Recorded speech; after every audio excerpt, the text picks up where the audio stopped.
극내향인들은 혼자 집에서 아무런 방해를 받지 않고 있을 때를 가장 행복하게 여깁니다. 실제로는 그렇지 않다고 합니다. 이를 밝혀낸 기발한 실험이 있는데요. 이 실험의 주제는 이상적인 통근은 무엇인가 였습니다. 그들은 통근하는 사람들에게 다음과 같이 물었습니다. 혼자 앉아있는 것이 좋나요? 사람들과 대화를 하는 것이 좋나요? 압도적 다수는 혼자 앉아있는 것이 좋다라는 답변을 내렸는데요. 결과는 어땠을까요? 옆 사람과 대화를 나눈 적이 비교할 수 없을 정도로 훨씬 더 즐거웠답니다. 더 놀라운 점은 성격 차이로 인해 이러한 결과가 나온 것이 아니라고 합니다. 외향적이든 내성적이든 개방적이든 무뚝뚝한 사람이든 상관없이 결과가 같았죠.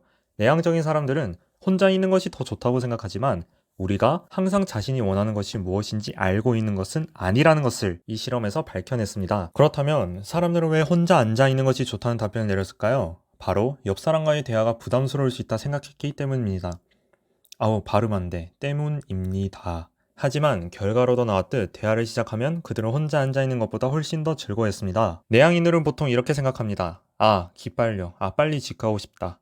이러한 생각들은 단지 그들의 머릿속에서 나온 것이 아닙니다. SNS 및 여러 미디어에서 내향인의 이미지를 그렇게 만들었기 때문입니다. 심리학에서는 이를 반음 효과 혹은 포로 효과라 하는데요. 성격에 대한 보편적인 묘사들이 자신과 정확히 일치하다고 착각하는 현상입니다. 내가 내향인이면 내향인의 특징을 모두 찾아보고 무지성 공감해버린다는 것이죠.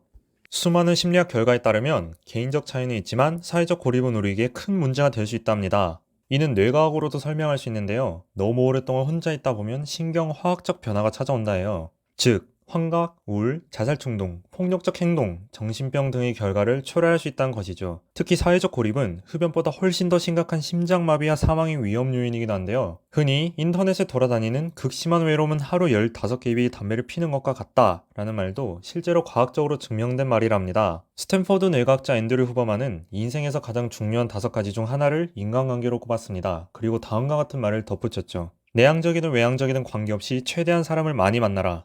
이는 우리의 생각과는 달리 내향인도 인간관계를 많이 구축하는 것이 실제로 더 좋다는 것을 의미합니다. 하지만 인간관계에 지쳐서 그리고 정말로 혼자만의 시간이 필요해 스스로를 의도적으로 고립시킨 분들도 있을 거라 생각합니다. 네버더리스! 여기에서 한 가지 포인트는 혼자만의 시간을 어떻게 보내느냐에 달려 있습니다. 보통 우리는 혼자만의 시간을 보낼 때 본인을 스스로 돌아보는 대신 SNS의 시간을 많이 빼앗깁니다. 넷플릭스 신작을 보고 유튜브를 보고 게임을 하는 식으로 말이죠. 이러한 시간들은 나만의 시간이 아닌 외부에 뺏기는 또 다른 시간입니다. 나만의 시간을 가진다는 것의 핵심은 주체성에 있습니다. 혼자 시간을 보낸다 해서 나만의 시간을 가지는 것이 아니라는 말이죠. 소셜 네트워크는 넓이를 제공해 주지만 깊이를 제공해 주지는 않습니다. 우리는 유전적으로 직접적인 접촉을 갈망합니다. 진화 심리학에 따르면 사회적 네트워크를 갖는 것은 생물학적 필요를 충족시켜 줄 뿐만 아니라 타인과 자신의 관계를 파악하는 앞쪽 전전두피지를 활성화시킨다 합니다.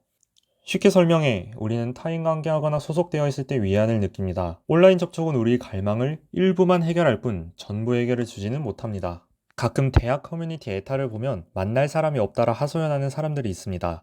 이분들이 모두 이 성향이 강해서 타인과의 교류를 원하지는 않을 것입니다. 내향적이더라도 외향적인 사람과 마찬가지로 외로움을 잘 느낍니다. 사회적 가스라이팅에 반험당해 스스로를 너무 몰아넣지 마세요. 혼자 있어서 행복하다는 것은 합리화에 불과합니다. 인간관계에 상처받고 더 이상 누구도 믿지 못하겠다면 스스로를 먼저 돌보는 노력을 해보세요.